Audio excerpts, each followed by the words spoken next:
Clay slid his blackened coveralls down his legs, jerked them off, and tossed the hard clump of clothing into the back of the truck. Coal dust twinkled on the metal of the truck bed. He put his work boots back on and pulled off his t-shirt, sailing it through the window and onto the floorboard.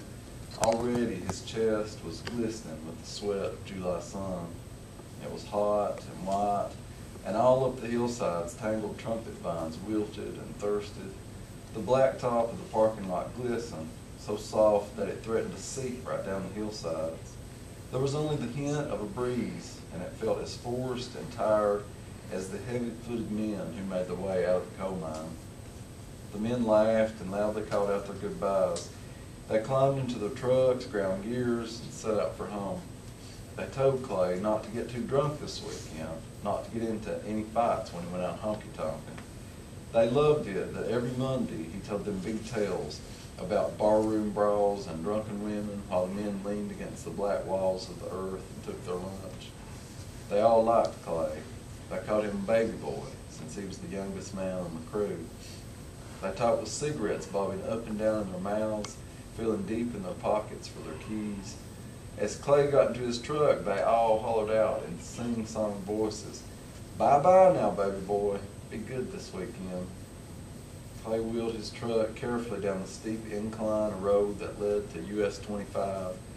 Once off the company road and onto the highway, he shifted gears and laid rubber on the road, his tires issuing little barks. He passed two of the men who had gotten out before him, laughing into his rearview mirror at the miners behind him, who gave him the finger and smiled with their teeth blazing white against their coal-dusted faces.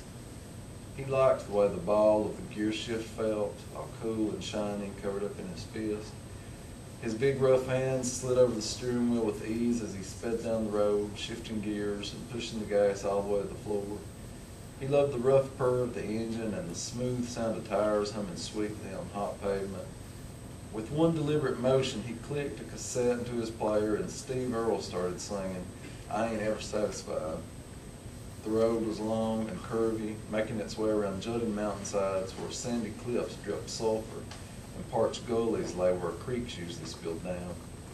Close to the company land, it was heavily wooded with straight white pines and scaly-barked hickories. As Clay passed houses, he could see into the yards, where husbands and wives worked side by side in the dusty gardens, pulling out the weeds that seemed to grow even more rampant in the heat. Boys leaned into the mouths of their vehicles, grease smeared up their arms and across their faces, toes lined silver and shining at their feet. Young wives swept the porch or sat in porch chairs breaking beans. At the Pentecostal church, the pastor was standing back to read the message he had just put on the large sign set on cinder blocks in the parking lot. It changed every Friday, and Clay loved to see what it would say each week.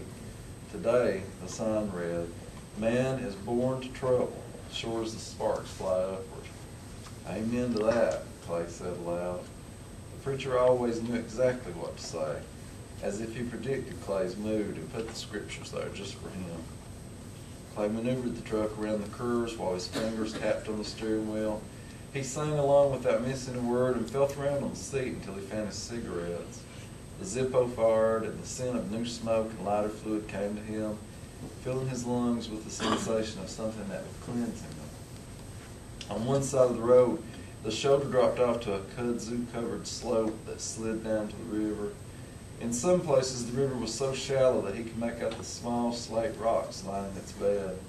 The houses all set on the other side of the water, swinging bridges leading out to the shoulder of the road where the people parked their cars. In one of the shoals, a mother in a denim skirt and faded blouse held the hand of her little daughter. They walked in the river, passing under blue shadows of sandbar willows. Their feet looked pink when they brought them up out of the water to take a step. When the woman let go of the child's hand, the little girl fell heavily into the water. The woman laughed, bending over to look the child in the eye, and they began to splash each other. There was always something to remind Clay of his own mother.